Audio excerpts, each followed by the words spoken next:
Hi, I'm Matthew Shimolo. Welcome to the Money Master Class, where we teach you to make, manage, and multiply money. Today, an exciting subject on women and money. Let's face the truth.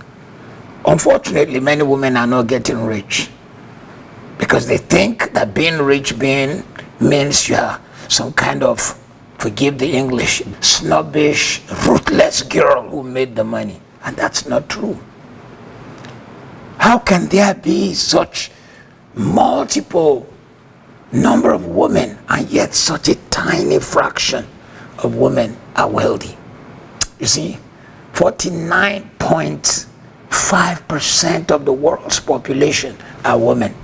And yet when you look at the 3,000 billionaires on earth, less than 500 are women. And of all the women, a larger portion who even are inherited the money. It's time for a woman to take charge and realize that she can create wealth. So let's deal with some of the statements women make, which holds them in a place that makes them to be able to create wealth. Because you see, as a man thinks, so is he. Your talk and your think determine your thrust. Your talk and your think determine your thrust in life. Women make statements like, number one, I'm just no good with money. Listen, my dear friend, there are many things we are no good with, but we can learn. Have you ever flown in a plane and the pilot took off safely, landed safely? Did you know he was no good with the plane before? Did you ever enter a train and the train took off safely, landed safely? Did you know that the train driver was no good before? Or a car? I'm sure we all have stories when we learned to drive. Later we became good with driving. There's so many things you were no good with, but later you learned how to be good with. Money habits can be unlearned and learned. So you can unlearn the bad ones and learn the new ones. The second statement many people make is, I've reached the limit of my earning potential. Says who? How much have you earned? And is it because you are now a certain age, probably 45, 50, 60? Did you know that one of the wealthiest men on earth, Warren Buffett, really didn't have exponential wealth until he was over 50? Possibly because of the way he created his wealth, which is through the stock market. And that did not happen until there is a compounding over years from the monies he invested in the 60s. So you are never too old, and even if you are in your 60s, 70s, 80s, 90s, there is a lot of good you can do with the money. You can build hospitals, change lives, make a difference, impact your children, grandchildren, great-grandchildren, and even the ones that you don't know of. You can touch people in nations of the earth. You can put a roof over families. Some will come up with another statement. I'm doing great. It will be greedy to want more. That statement comes from the habit and the attitude we pick from Hollywood. The majority of films in Hollywood knock money. However, the guys who produce the film are themselves extremely wealthy. The bigger the film, the greater the cost. The more they paid the actor who was probably chosen to act as a poor person. I cannot forget hearing the story of a young man who heard a musician play the song and celebrated poverty so much. The boy became so enthralled with this artist. He bought a ticket to go look for the artist. He went to the studio of the recording company. They told him, sorry, you can't see the artist. He insisted. They finally gave him the address. They knew what challenge he would meet. This young man set out to go look for the artist who sang about poverty. It's actually a movie also that I saw. It's actually a movie and a story I heard.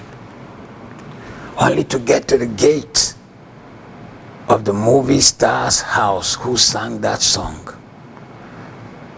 The guy's house is a gated house. The house is a mile away and the gate is here. The guy lives on a land that is a mile long. The boy was in shock to find that this guy who so celebrated poverty did not even have the experience. So don't let anyone lie to you and make you feel like you are being greedy for wanting to have more. You make a difference when you have more. You give somebody's child a future, education. You are able to wipe tears. You are able to pay off somebody's bills. Let me say another point. Somebody will say, oh, I should be earning more, but I'm afraid it will cost too much in terms of my health and in terms of my relationship. It depends. Maybe all they've taught you is hands-on work.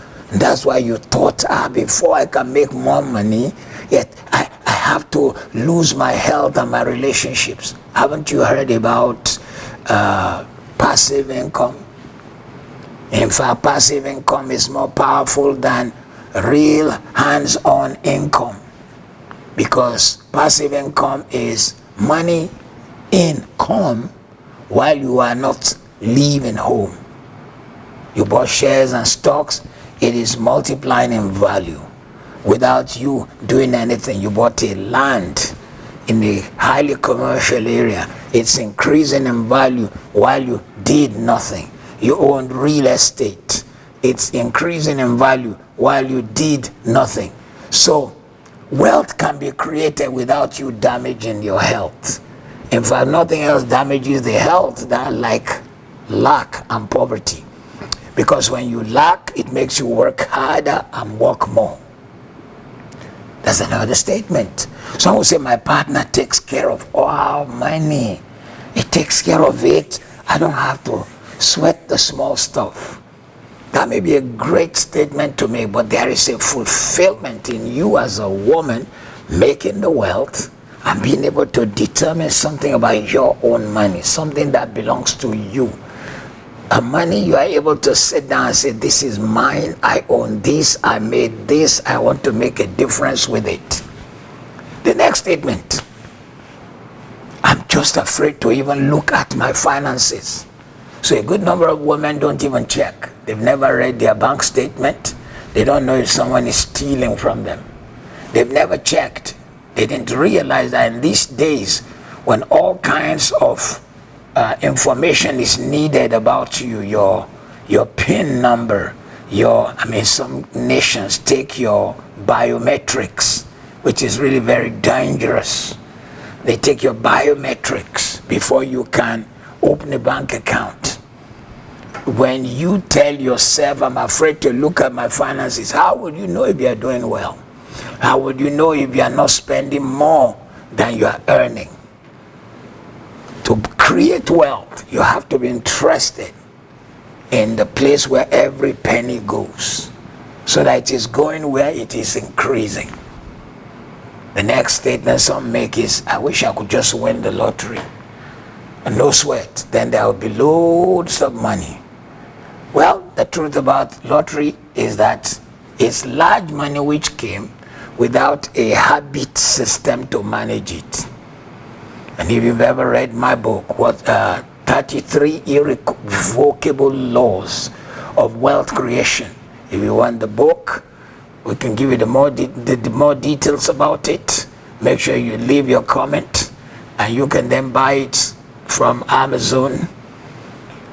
In the book, I cited several stories of people who made so much money through the lottery, as much as $25 million, $35 million, $7 million, but today they are broke.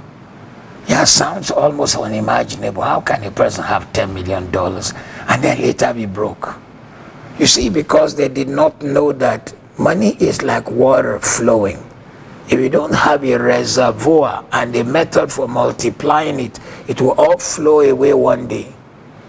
Would you believe that a man like Mike Tyson made $360 million and today he is broke? Would you believe that a man like MC Hammer, Can't Touch This, his song, made close to $100 million and declared bankruptcy? Because you see, they probably had the magnetism to attract the money, but they did not have the knowledge to multiply it, so that once it is multiplied, it stays. They didn't know how to keep it. They only knew how to attract it. And once you attract money, it's like a smelly thing in the bush. It attracts everything, flies, all sorts. When you have wealth without direction, you will attract all kinds of people, the good, the bad, the ugly, the in-between. The next statement some people make is, money just isn't that important to me. Well, let me ask you, what's important to you? Because if money is not important to you, if you say, oh, the only thing important to me is charity work, how would you do charity work? How would you touch lives? How would you give people homes? How would you give people lives? I cannot forget during the tsunami that hit Asia, our church provided money that built home for about 52 families. 52 families in Sri Lanka had a roof over their head because of monies provided by our church. Is that important or not? That money was important. Our church became responsible for digging 36 wells in Africa. Is that money important or not? It is important. I have for 13 years provided food, clothes, and money for thousands of widows. And the last year, the 13th year, we had 23,000 widows. That's a lot of women to have to handle in one day. We gave them clothes, brand new clothes, money, and food. The women were overwhelmed. Some of them came for all the 13 years. And they boasted of all the clothes we've given them every year, that it was their best. Some other woman will say, I have a good life, and I'm just happy with what I have. Well, you maybe have a good life with what you have, but you see, that sounds selfish to me. You are called to be a blessing, and you are supposed to touch lives. So when it's all about just you and your own good life, you haven't lived. Sorry to say. For you to really have a good life, you need to be able to touch people. For somebody somewhere to be able to say, that woman, she clothed me, she paid my school fee, she helped me to rise, she gave me wings to fly. That's when you have lived a good life. It's not the number of days you live, it's the life you give and what you be. Lastly, in this session, some will say I'm smart, but I just can't seem to break through to the next level. That's where you need to now realize that you need to make a difference. You need to change the way you look at finance. You need to begin to believe that, look, I am supposed to get wealthy. I'm supposed to become rich so I can make a difference, so I can touch my world. How do you do this? In summary, in this session, let's say, number one, set big money goals and achieve them. Not the one full of fear and panic, but a big money goal, and work on yourself for the next level. I want you to know it's real fun when you begin to make money. And fun also when you spend it without having to second guess, oh my God, I hope this is not going to get us in trouble. I hope that's enough. When you have enough, then surround yourself with other women, not gossips, not the one who are chitty-chatty, but strong, powerful women who are making money, who are making a difference, who smell good, look good, feel good like yourself. Women who are not having to do the cheap all the time, can't take a cab, always have to take some drabby old bus all the time. They're so afraid of going broke. You need to develop an abundance mentality. I do hope today's teaching has helped you. I do hope today's teaching has really stretched your mind. Please let me know. In this series we are doing on women and money, we want you to be able to get all that you can. Challenge other women to watch my video, leave comments, and if there are subjects that you want me to treat that has to do with women and in the area of finance, let me know. Until then, always remember we're here to teach you to make, manage, multiply money. God bless.